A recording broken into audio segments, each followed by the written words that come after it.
दलीप साहबा, नैब जो अवामी एक्सपेक्टेशंस थी, जो प्राइम मिनिस्टर की अपनी एक्सपेक्टेशंस थी, उन पर पूरा उस तरह से उतर नहीं पाया। ये जितनी भी रिकवरी हुई है 450 अरब रुपए की या 400 अरब की, इनमें से कोई भी बड़ी पॉलिटिकल बिग विग शामिल नहीं है। ये सब जो है वो सतही किस्म के लोग हैं जिनसे ये रिकवरी हुई है। तो असल करप्शन जो आप लोग कहते थे वो तो हुक्मरान अशराफिया से आपने पैसा रिकवर करना था ना। एक तरफ ये है, दूसरी तरफ इस इदारे में कोई रिफॉर्म्स भी नहीं आ पा रही हैं, ये इदारा रिप्लेस भी नहीं हो पाया, कोई और इदारा भी नहीं बन पा रहा। तो ये जो डेडलॉक है ये इसी तरह से चलता रहेगा, वक्त गुजर जाएगा, लोगों को क्या जवाब देंगे आप, या इसका कोई हल निकाला जा सकता है?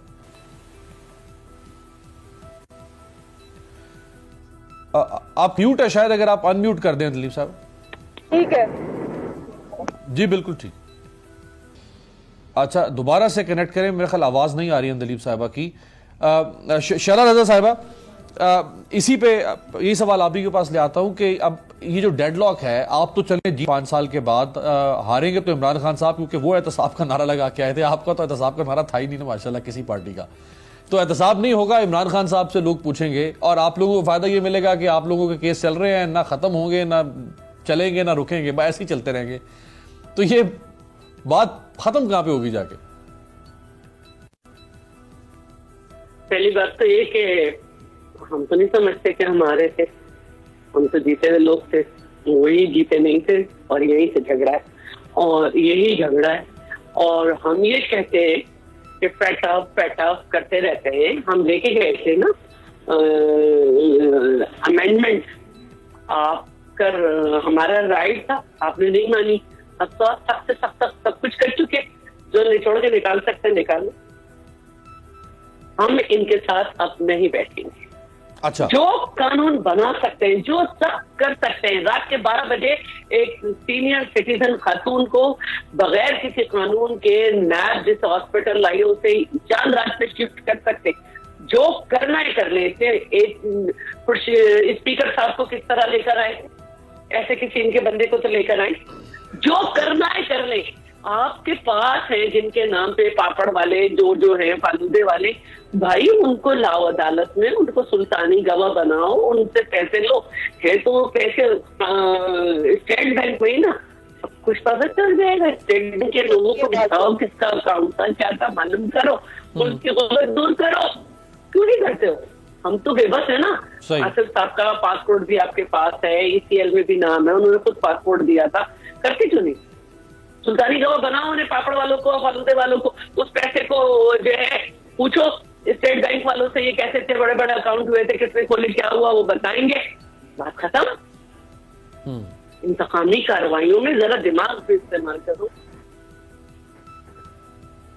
जी हाँ दलीप साहिबा, वो तो अनकंडीशनली फरमा रही हैं कि सारे लोग आपके पास हैं, आप स्टेट हैं, आपके पास इदारे हैं, इंटेलिजेंस एजेंसियां हैं। फिर आप ये भी फख्र से कहते हैं कि जी पाकिस्तान की फौज भी हमारे साथ खड़ी हुई है। तो आपको किसी तरफ से कोई खतरा नहीं है? क्यों नहीं फिर केसेस निपट पा रहे? सब गिरफ्तार है, ऑपोजिशन गिरफ्तार है बड़े।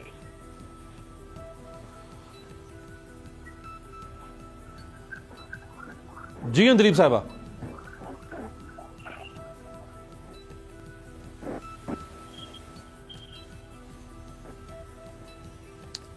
अच्छा, आवाज नहीं जा रही, दोबारा से कनेक्ट कर लें। अलीगढ़ बलोच लाइट का मसला हुआ, कई घंटों तक पूरा पाकिस्तान अंधेरों में डूबा रहा, जिसका आपने जिक्र भी किया ब्रेक से पहले। इसके ऊपर शिबली फराज साहब ने फरमाया कि बिजली तो है, लेकिन ये जो डिस्ट्रीब्यूशन का निज़ाम है तरसील का, वो चूंकि आप लोगों ने बनाया नहीं था, इसलिए फिर जाहिर बात है कहीं ना कहीं गड़बड़ होनी थी। तो ये भी कसूर आप ही का बनता है सर, वो इनका नहीं बनता।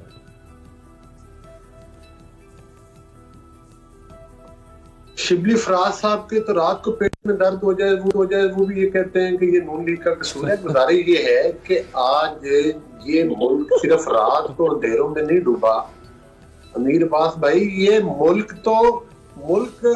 तो अंधेरों में, जब से ये मोहतरम जो है कुर्सी पर बरजमान हुए तब से अंधेरों में ही डूबा है ना। अगर सब्जियों के रेट बढ़ गए, अगर चिकन के रेट बढ़ गए, अगर अंडे के रेट बढ़ गए, अगर दालों के रेट बढ़ गए, अगर अद्वियात पर डाका डाल के उनके रेट बढ़ा दिए, अगर चीनी पर डाका डाल के उसका रेट बढ़ा दिया और पूछने वाला कोई नहीं, तो मुल्क तो अंधेरों और तरीकियों में है। इस मुल्क की रोशनियां हमने उस वक्त बहाल की थी जब हमें इक़्तिदार मिला था। तो आपको पता है कि 24 में से 20-20 घंटे की लोड शेडिंग होती थी और लोगों से हमने वोट ये क्या कर लिया था कि आपकी ये तहरीकियां दूर करेंगे, और अल्हम्दुलिल्लाह जिस दिन हमने हुकूमत छोड़ी मुल्क में लोड शेडिंग का खात्मा करके गए थे। ये नालायकों ने जो बिजली का यूनिट अमीरबाज जिम्मेदार को 5 रुपए में हमारे टाइम में मिलता था, आज 12 रुपए में मिलता है। लेकिन ये हमारे जो इंफ्रास्ट्रक्चर, जो मोटरवे, जो सी पैक के प्रोजेक्ट्स, जो पंजाब में जो हाईवे रोड्स, ये इतने नालायक हैं कि जिलों की सड़कें टूटी पड़ी हुई हैं, खंडर बन गई हैं। हमारा बनाया हुआ इंफ्रास्ट्रक्चर ये मरम्मत करने की सलाहियत नहीं रखते। और आपका जो डिवीजन है अली गौर बलोच साहब, आपका जो डिवीजन है जहां से आपका ताल्लुक है, फैसलाबाद डिवीजन, जो मैनचेस्टर ऑफ पाकिस्तान भी है और पाकिस्तान का तीसरा या चौथा बड़ा शहर भी है, इस शहर को जाने वाली कोई सड़क ऐसी नहीं है जो तबाह हो चुकी हो। जी बिल्कुल, यही तो मैं बता रहा हूं। हर सड़क जो मियां नवाज शरीफ साहब के दौर में बनी थी और शहबाज शरीफ साहब ने बनवाई थी, हर सड़क का बुरा हाल है। और ये लोग हमसे इंतकाम लें, मैं फिर उसी तरफ आऊंगा, हमसे इंतकाम लें, ये लोगों से इंतकाम लेना छोड़ दे। क्योंकि वजह ये है पाकिस्तान, अगर ये लूट खसूट ना कर रहे होते ना तो आज ये डिलीवर कर जाते।